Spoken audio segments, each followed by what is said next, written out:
अस्सलामुअलैकुम। आज हम लोग बेसिकली ये जो पेज नंबर है पेज नंबर हमारे पास है 97। इसमें हमने 3 चीज़ें पढ़ी। मसल एक्शन पोटेंशियल का हम टॉपिक स्टार्ट करें जो कि बहुत इजी टॉपिक है। यहाँ पे बेसिकली हमने पहले लाइन में देखा है कि जो इंपॉर्टेंट 2 पॉइंट्स है वो ये है कि इनिशिएट यानी कि start of the action potential और कंडक्शन जो हो रही है एक्शन पोटेंशियल में एक नर्व फाइबर के through to the muscular junction. इसमें हमने वो 3 चीज़ें पढ़ी, ठीक है।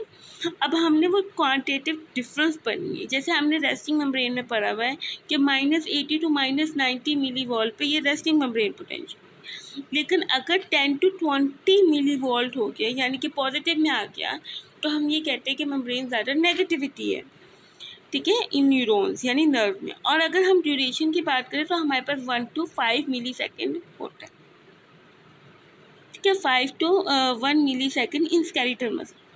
लेकिन क्या होता है हमारे पास 5 गुना ज़्यादा हो जाता है, 5 गुना ज़्यादा हो जाएगा ड्यूरेशन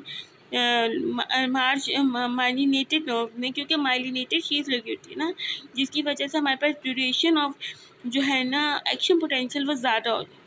लेकिन इसका एक और ख़ास वजह ये भी है कि वेलोसिटी ऑफ अ कंडक्शन जो है ना वो बेसिकली हमारे पास 3 to 5 मिली सेकेंड पे होता है।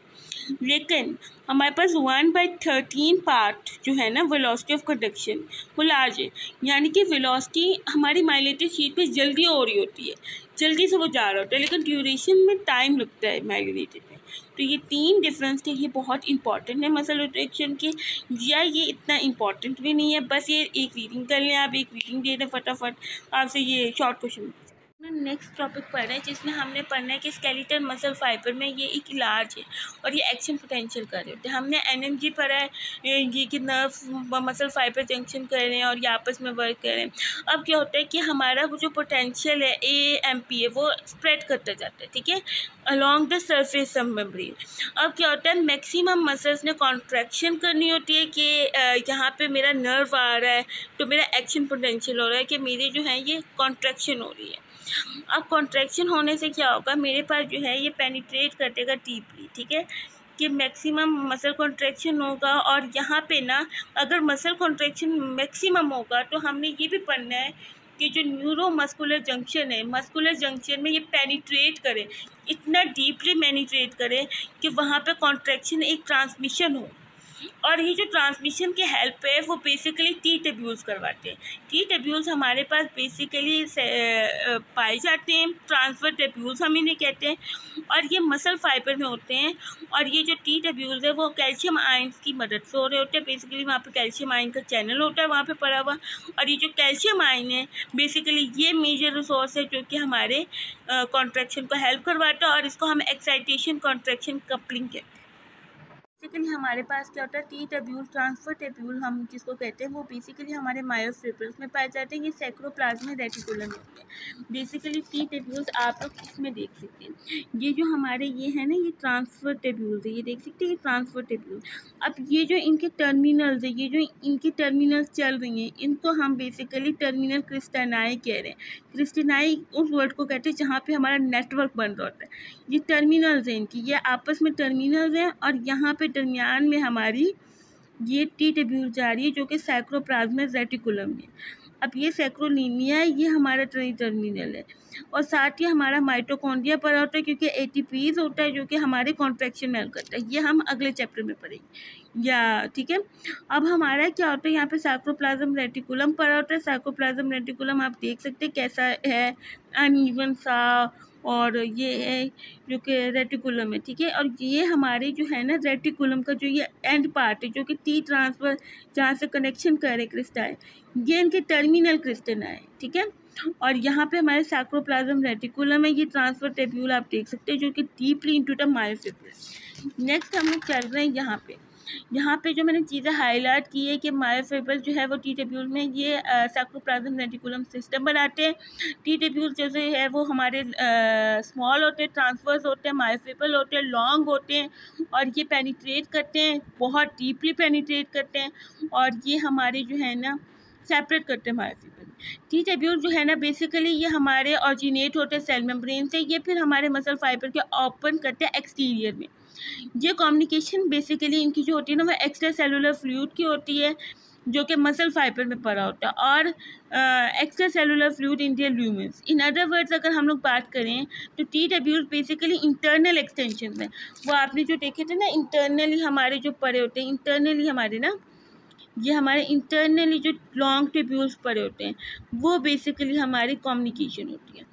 और यहाँ पे इन्होंने और बात की है कि हमारा पोटेंशियल चेंज होता रहता है। जाहिर सी बात है, पोटेंशियल स्प्रेड होता है, इलेक्ट्रिक करंट चलते हैं यहाँ पे, ये मसल कॉन्ट्रैक्शन में हेल्प करवाता है। अच्छा, यहाँ पे ना एक क्वेश्चन है टर्मिनल क्रिस्टनाई। टर्मिनल क्रिस्टनाई बेसिकली एक हमने इसकी डेफिनेशन देखनी है, और वो मैं आपको नेक्स्ट में बताऊंगी, थोड़ी देर बाद बताऊंगी। टर्मिनल क्रिस्टाई ये आपसे वाइवा में पूछ लेते हैं कि टर्मिनल क्रिस्टाई आप बता दें क्या है, ठीक है। अब क्या होता है, हमारे पास वैसे कि वेसिकुलर ट्यूब्यूल्स पड़े होते हैं, एक्सेस ऑफ कैल्शियम हमारे पास होते हैं, हाई कॉन्सेंट्रेशन, ठीक है। और हमारे पास कैल्शियम होते हैं और अदर आयंस भी पड़े होते हैं जो कि रिलीज हो रहे होते हैं एक्शन पोटेंशियल के दौरान। बेसिकली करंट फ्लो कर रहा होता है सार्कोप्लाज्म रेटिकुलम से। जब हमारे सार्कोप्लाज्म रेटिकुलम से हमारा करंट पास किया जा रहा है, वोल्टेज गेटेड जो है ना, हमारे पास एक होता है एक्टिवेशन ऑफ डाईहाइड्रोपायरिडीन रिसेप्टर्स करते हैं। डाईहाइड्रोपायरिडीन रिसेप्टर्स ही जो है ना, ये बेसिकली एक्टिवेट करवाते हैं रेटिकुलम रेनोडाइन रिसेप्टर चैनल्स, जो कि ये कैल्शियम चैनल्स को हाइड्रोपिन जो है बेसिकली वो डाईहाइड्रोपायरिडीन रिसेप्टर्स जो है ना, वो बेसिकली कैल्शियम रिलीज चैनल्स के साथ लगे होते हैं। और यहाँ पे रायोडीन रिसेप्टर चैनल्स भी हैं जिनको हम लोग एक्टिवेट करवाते हैं, और जो ये बेसिकली कैल्शियम चैनल्स को ओपन करने में हेल्प करवाते हैं। इनकी एक्टिवेशंस की वजह से क्या होते हैं कि कैल्शियम आयन अंदर की तरफ भाग जाते हैं, सार्कोप्लाज्म की तरफ भागना शुरू कर जाते हैं, जिसकी वजह से हमारे पास कॉन्ट्रैक्शन होती है। अब बेसिकली इस चैप्टर में सिर्फ आपको न्यूरोमस्कुलर जंक्शन क्वेश्चन आ जाता है, लॉन्ग क्वेश्चन में आपके पास एक्साइटेशन कपलिंग आ जाता है।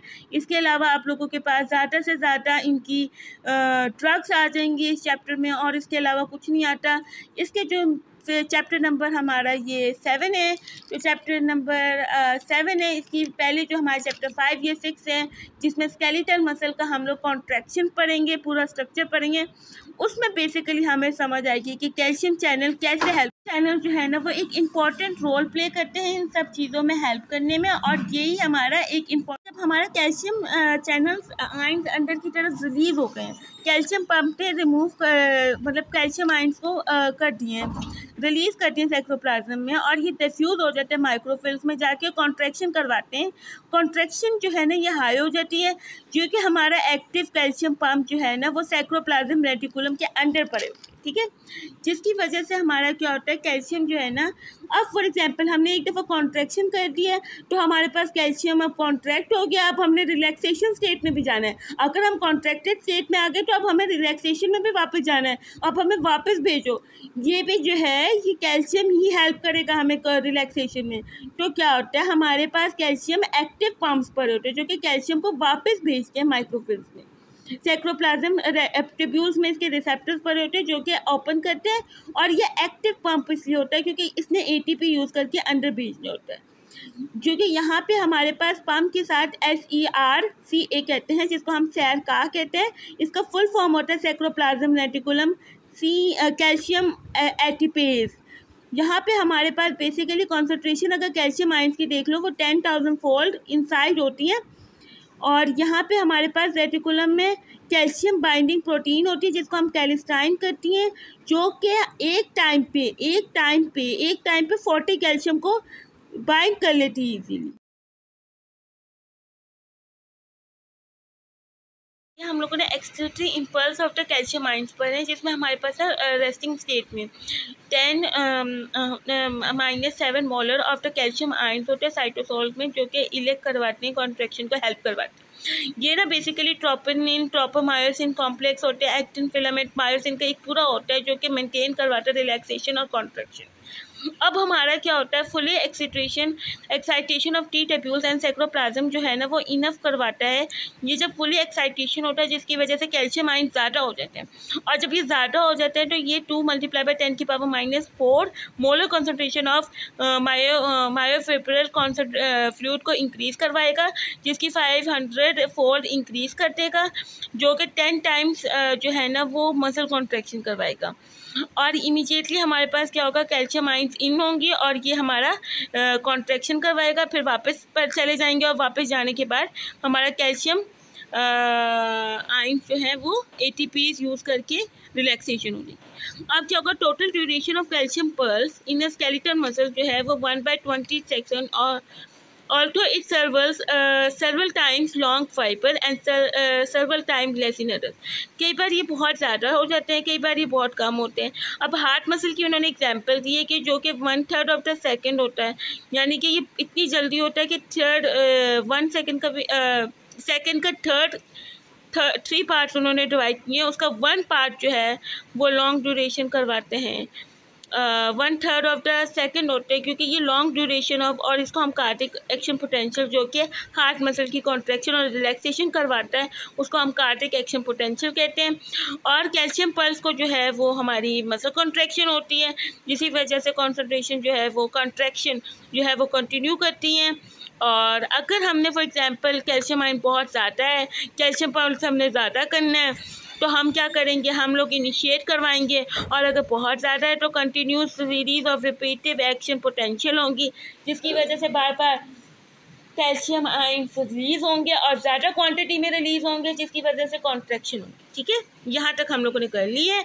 अब मैं अगर इनकी डायग्राम दिखा दूँ तो आप लोग बुक में देख सकते हैं, जिसकी वजह से कैल्शियम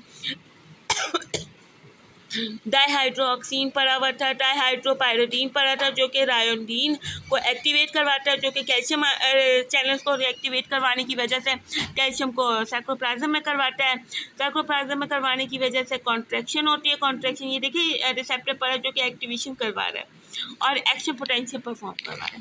डीपोलराइजेशन में क्या होगा, कैल्शियम चैनल जो है वो बंद हो जाएंगे, इनएक्टिवेशन होगी और ATPs यूज़ करेंगे, एक्टिव हम लोग यूज़ करेंगे और ये कैल्शियम को अंदर की तरफ लेकर आएगा। यहाँ पे आप देख सकते हैं SERCA पड़ा हुआ है।